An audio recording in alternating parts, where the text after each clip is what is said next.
Video தொடர்ந்து பார்க்குற அனைவருக்கும் வணக்கம். 2க்கு 2 இன்ச்சில் ப்ளவுஸ் தைச்சிட்டு மீற துணியை வச்சு நம்ம ஒரு டிசைன் ஒர்க் பண்ண போகிறோம். நான் ரெடி பண்ணி இந்த மாதிரி வச்சுக்கிட்டேன். அதுக்கப்புறமா பார்த்திங்கன்னா வந்து ப்ளவுஸோட நெக்கு ஃபுல்லாக சுற்றி நான் 1.5 இன்ச்சு வந்து மார்க் பண்ணி கோடு போட்டுக்கிறேன்.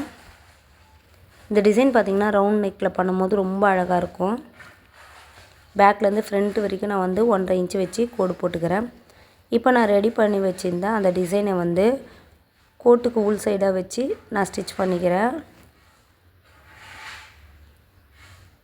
நல்லா நெருங்க வச்சு பண்ணும்போது தான் பார்த்திங்கன்னா ரொம்ப அழகாக இருக்கும் இதோட டிசைனு. ஃபுல்லாக வச்சு பேக்லேருந்து ஃப்ரண்ட் வரைக்கும் நான் ஸ்டிச் பண்ணி எடுத்துக்கிறேன்.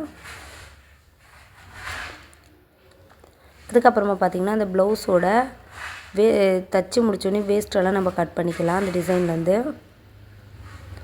இந்த வேஸ்ட்டு நம்ம கட் பண்ணும்போது பார்த்து கேர்ஃபுல்லாக கட் பண்ணணும். மெயின் பீஸில் பட்டுடாமல் ஃபுல்லாக கட் பண்ணி எடுத்ததுக்கப்புறமா பார்த்திங்கன்னா இந்த ப்ளவுஸ்க்கு வந்து இன்னொரு டிசைன் வந்து நான் பண்ண போகிறேன்.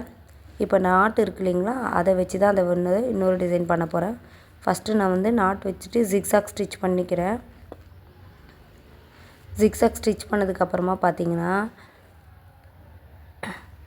அப்படியே வந்து நாட்டை வந்து திருப்பி ஒரு பின்னல் மாதிரி ஸ்டிச் பண்ணினே வந்துடலாம். இது பார்க்க ரொம்ப புதுமையாக இருக்கும், நல்லாவும் இருக்கும் பார்க்க. ஃபுல்லாத்தையும் நான் ஸ்டிச் பண்ணதுக்கப்புறமா பார்த்திங்கன்னா லாஸ்ட்லேயும் என் நாட் போட்டு எடுத்துக்கிறேன். அதுக்கப்புறம் பார்த்திங்கன்னா பிசுறு தெரியாமல் இருக்கிறதுக்கு வந்து அந்த டிசைன் ஒர்க் பண்ணோம் இல்லைங்களா, அது மேலே வந்து ஸ்டோன் லேஸ் வச்சு நான் ஸ்டிச் பண்ணிக்கிறேன். ஸ்டோன் லேஸ் வந்து ஸ்டிச் பண்ணும்போது பார்த்து கேர்ஃபுல்லாக பண்ணுங்கள். ஏன்னா டக்குன்னு நீடில் பட்டால் நீடில் உடஞ்சிருது. அதனால் நீடில் வந்து பார்த்து கேர்ஃபுல்லாக வந்து ஸ்டிச் பண்ணிக்கிறேன். அதே மாதிரி வந்து ஸ்லீவுக்கும் நம்ம ரெடி பண்ணிக்கலாம். ஸ்லீவுக்கு வந்து அந்த பூ டிசைன் வைக்கிறதுக்கு கிளாத் இல்லை. ஸோ அதனால் வந்து ஜிக்ஸாக் மட்டும் போட்டுட்டு அதுக்கப்புறம் வந்து அந்த பின்னல் மாதிரி வருது பார்த்திங்களா ரோப்பில், அதை நான் ஃபஸ்ட்டு வந்து ஸ்டிச் பண்ணிக்கிறேன். கை ஃபுல்லாக நான் ஸ்டிச் பண்ணி முடிச்சதுக்கப்புறமா பார்த்திங்கன்னா பக்கத்துலேயே வந்து ஸ்டோன் லேஸ் வந்து அட்டாச் பண்ணிக்கிறேன். இது கை சுற்றளவுக்கு தேவையான அளவு வந்து மெஷர் பண்ணிவிட்டு அது உள்ள அளவு மட்டும் நம்ம இது ஒர்க் பண்ணால் போதும்.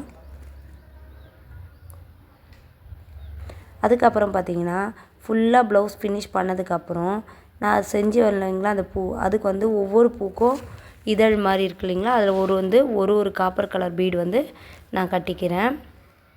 அதே மாதிரி நான் வந்து ஜிக்ஸாக் ஸ்டிச் பண்ண இல்லைங்களா, அதுலேயும் வந்து ஒவ்வொரு இடத்துலையும் நான் ஒரு பீட் கட்டிக்கிறேன். அதுக்கப்புறம் பார்த்திங்கன்னா ஸ்லீவில் வர டிசைனுக்கு எல்லாத்துக்குமே வந்து நான் வந்து பீட் கட்டிக்கிறேன். இதை ஃபுல்லாக ஃபினிஷ் பண்ணிவிட்டு நம்ம இதோட அவுட்லுக் பார்க்கும்போது அவ்வளோ நல்லாயிருக்கும்.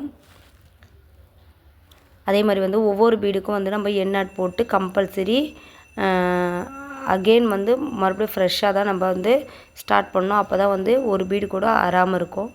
இதோட ஃபினிஷிங் எப்படி இருக்குன்னு வீடியோவில் கண்டிப்பாக கமெண்ட் பண்ணுங்கள். தேங்க்யூ ஃபார் வாட்சிங்.